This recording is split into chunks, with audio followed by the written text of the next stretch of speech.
బొగ్గు రవాణాలో సరిగ్గా వీళ్ళకి చూసుకోవడం రాక ఆయన లీకేజ్లతో ఆయన లాస్ 25 కోట్ల రూపాయలు.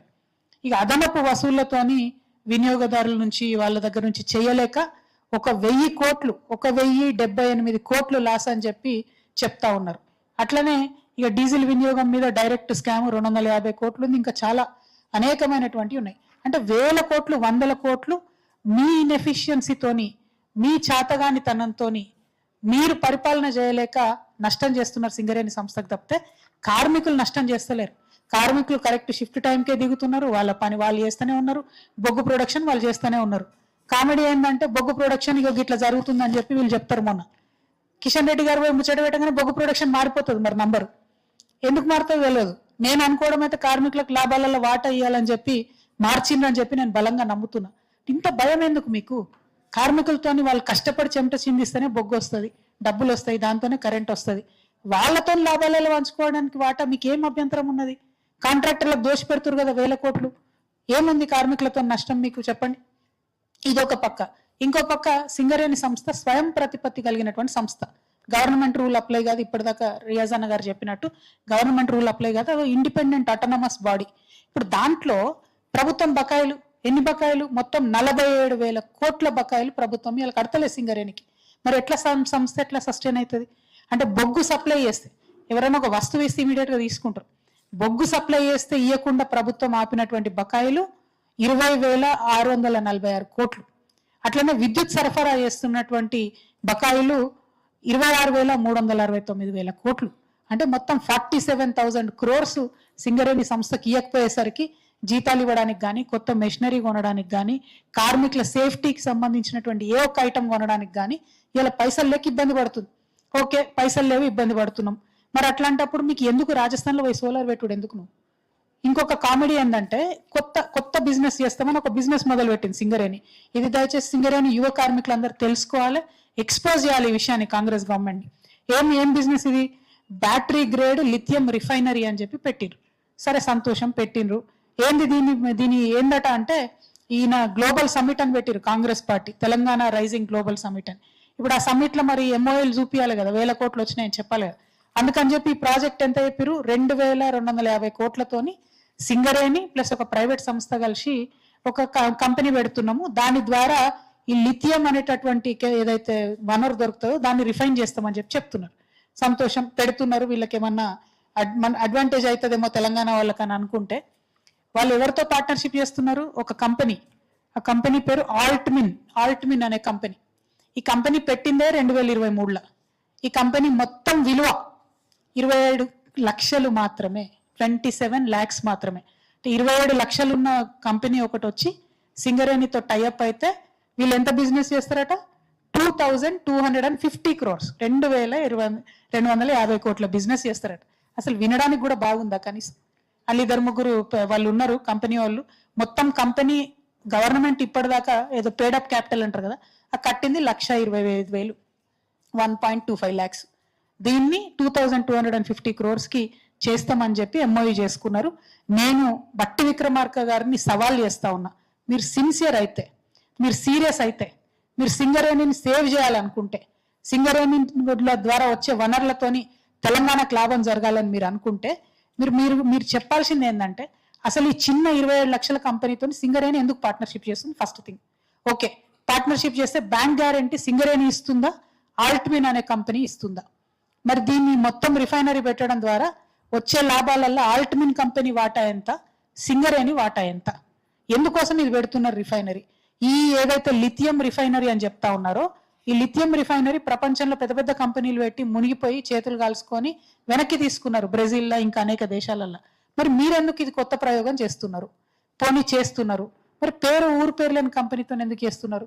మీరు ఈ వివరాలు బయట పెట్టాలి, బ్యాంక్ గ్యారంటీ ఎవరు ఇస్తున్నారో చెప్పాలి, దీని వెనుకున్న పెద్దలు ఎవరో కూడా చెప్పాలని నేను బట్టి విక్రమార్క గారిని డిమాండ్ చేస్తున్నా. ఇంకో కంపెనీ ఏం పెట్టిండ్రు మన వాళ్ళు? సోలార్ పెడతాం రాజస్థాన్లో పోయి అని చెప్పారు. దానికి ఎంత? 11,000 కోట్లతోని సోలార్ పెడతామని చెప్పి చెప్తున్నారు.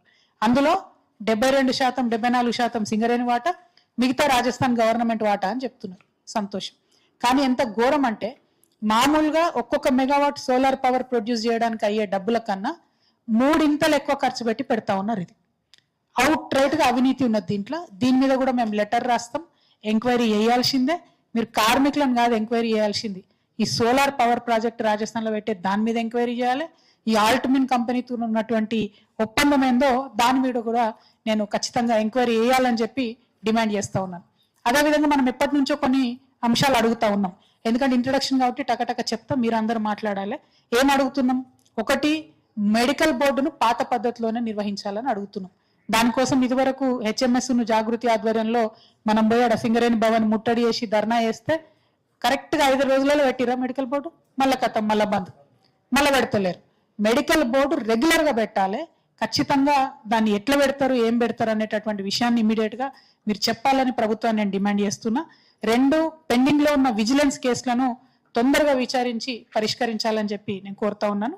సొంత ఇల్లు పథకం ఏదైతుందో కార్మికుల కోసం ఉద్దేశించినటువంటి సొంత ఇల్లు పథకాన్ని వెంటనే అమల్లోకి తీసుకురావాలని ఇంకో డిమాండ్ చేస్తున్నాను. ఇన్కమ్ ట్యాక్స్ ఏదైతే ఆదాయ పన్ను ఉందో ఆ పర్క్స్ మీద ఇన్కమ్ ట్యాక్స్ వేయడం అన్నది తగ్గించాలి. ఇది ఒక్కసారి మా కార్మిక మిత్రులకు కూడా నేను చెప్పదలుచుకున్న కొంచెం డీటెయిల్గా. ఎందుకు అడుగుతున్నాం ఐటీ ఎగ్జామ్షన్ అంటే, ఇది నేను ఎంపీగా ఉన్నప్పుడు 2015లోనే పార్లమెంట్లో అడిగిన, నేను కంప్లీట్గా బొగ్గుగని కార్మికులు ఎక్కడైనా దేశంలో ఉన్న వాళ్ళకు ఐటీ ఉండకూడదని చెప్పి అడగడం జరిగింది. ఎందుకు అడుగుతున్నాం అంటే, ఇప్పుడు బదిలీ వర్కర్ ఉంటారు కేటగిరీ 1ల, ఈ ఐటీ ఎగ్జామ్షన్ వస్తే 12,000 to 15,000 వాళ్ళకు లాభం జరుగుతుంది.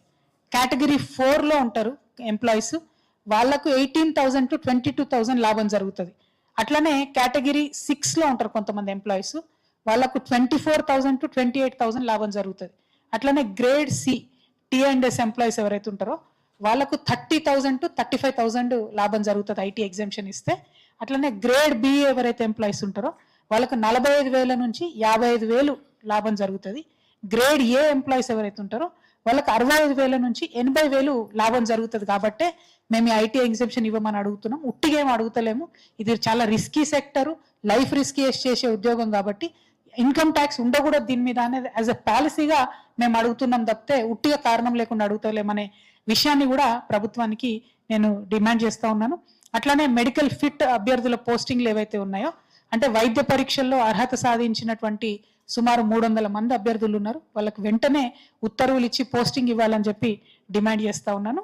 అట్లనే క్లర్క్ పోస్ట్ పరీక్షలు ఏవైతే ఉన్నాయో, ఖాళీగా ఉన్న క్లర్క్ పోస్టులు భర్తీ కోసం వెంటనే పరీక్షలు నిర్వహించాలని చెప్పి అడుగుతున్నాను. తర్వాత ప్రభుత్వం ఇచ్చే బకాయిలు ఇప్పుడు దాకా నేను చెప్పినట్టు అది వెంటనే ఇవ్వాలి. స్ట్రక్చర్ కమిటీ అది మరి ఫంక్షనల్ ఉందో లేదో నాకు తెలియదు, కానీ తీసుకున్న నిర్ణయాలు వెంటనే అమలు చేయాలని చెప్పి కోరుతున్నాను. అదేవిధంగా అలియాస్ నేమ్స్ తోని చాలా మంది పాపం ఉద్యమాలు చేస్తున్నారు. అన్న ఇప్పటి వరకు చెప్పిండ్రు, అదైతే దారుణం. సింగరేణిలో అది మొదటి నుంచి అలౌ చేసినాం, వాళ్ళని ఉద్యోగం చేయనిచ్చినాం, మనలోనే ఉండనిచ్చినాం, కంటిన్యూగా అమ్మని చెప్పినాం. మళ్ళీ ఇప్పుడు టైంకి వచ్చి అట్లెట్లా అని మనం అనడం నిజంగా అన్యాయం. అలియాస్ నేమ్స్ ని ఇదివరకు ఎట్లయితే చూసి చూడకుండా పోయి అక్కడ వాళ్ళ పిల్లలందరికీ ఉద్యోగాలు ఇచ్చినామో, ఇప్పుడు కూడా అదే విధంగా ప్రభుత్వం ఇబ్బంది పెట్టకుండా చేయాలని చెప్పి నేను డిమాండ్ చేస్తా ఉన్నాను. అదేవిధంగా చివరిగా అందరు యంగ్ ఎంప్లాయీస్ ఉన్నారు, అందరికి చిన్న చిన్న పిల్లలు ఉంటారు, తల్లిదండ్రులు ఉన్నారు, మెడికల్ ఎక్స్పెన్సెస్ ఎక్కువ ఉన్నాయి. అయితే దీనికి మన సింగరేణి ఏం చేస్తుందంటే నిమ్స్ రేట్ అప్లై చేస్తుంది. అట్లా కాకుండా ఏదైతే సెంట్రల్ గవర్నమెంట్ హెల్త్ స్కీమ్ ఉంటుందో CGHS, ఆ రేట్స్ అప్లై చేయాలని చెప్పి నేను డిమాండ్ చేస్తా ఉన్నాను. మరి ఇవన్నీ కూడా డిమాండ్లు మనం చేసినా వీటిని సాధించడానికి ఖచ్చితంగా రంగంలోకి మనం దిగాల్సిందే. మా సింగరేణి రియాజ్ అన్న అయితే ఎప్పుడు ఫైరే ఉంటాడు అన్న, గట్టిగా ఏదనేది ఫైరే ఉంటాడు అన్న. కాబట్టి అన్న ఉద్యమానికి రెడీగా ఉన్నాడు. మీ అందరు కూడా మరి మాట్లాడినప్పుడు ఏ లెవెల్లో ఉద్యమాలు చేద్దాం చెప్పండి. నేను మాత్రం ప్రభుత్వాన్ని హెచ్చరిక చేస్తా ఉన్నా, సింగరేణి విషయంలో మీరు ఇంకా కూడా ఇట్లనే నిర్లక్ష్యంగా వ్యవహరించి మీ చిత్తానికి వచ్చినట్టు మాట్లాడి ఆ సంస్థను దోచుకొని తిందాం అనుకుంటే, తెలంగాణ ఉద్యమంలో ఎట్లయితే సమ్మె చేసినామో సింగరేణిని విముక్తి చేయడానికి మళ్ళొకసారి అవసరమైతే సమ్మె చేయడానికి కూడా వెనకాడబోవడం అని రియాజ్ అనేది అయితే చెప్పిందో దానికి నేను జాగృతి తరఫున సంపూర్ణంగా మద్దతు తెలియజేస్తా ఉన్నాను. ఎట్ ద సేమ్ టైం 11 ఏరియాల నుంచి అందరు వచ్చినారు కాబట్టి వాళ్ళందరూ మాట్లాడి వాళ్ళ ఒపీనియన్ చెప్పిన తర్వాత ఓవరాల్ గా ఈ రౌండ్ టేబుల్ కాన్ఫరెన్స్ నుంచి మనం కొన్ని తీర్మానాలు చేస్తాం. ఆ తీర్మానాలలో కూడా మనం సమ్మె చేద్దామని అనుకుంటే బలంగా ఆ తీర్మానాలలో చెప్దామనే విషయాన్ని తెలియజేస్తూ, మరి ఇవాళ ఇక్కడికి వచ్చినటువంటి మీ అందరికి కూడా మళ్ళొకసారి జాగృతి కేంద్ర కార్యాలయానికి స్వాగతం పలుకుతూ, అన్ని ఏరియాస్ లో కూడా తెలంగాణ ప్రజల కోసం పనిచేస్తున్న కార్మిక బిడ్డలందరికీ కూడా వందనాలు. జై తెలంగాణ, జై జాగృతి, జై సింగరేణి. మరి ఇప్పుడు అన్న ప్రసాద్ అన్న గారిని మాట్లాడమని రిక్వెస్ట్ చేస్తున్నాం. All India forward block central committee member. వారి తర్వాత సారన్న గారు మీరు నిర్వహణ కొనసాగించవలసింది కోరుతున్నాం.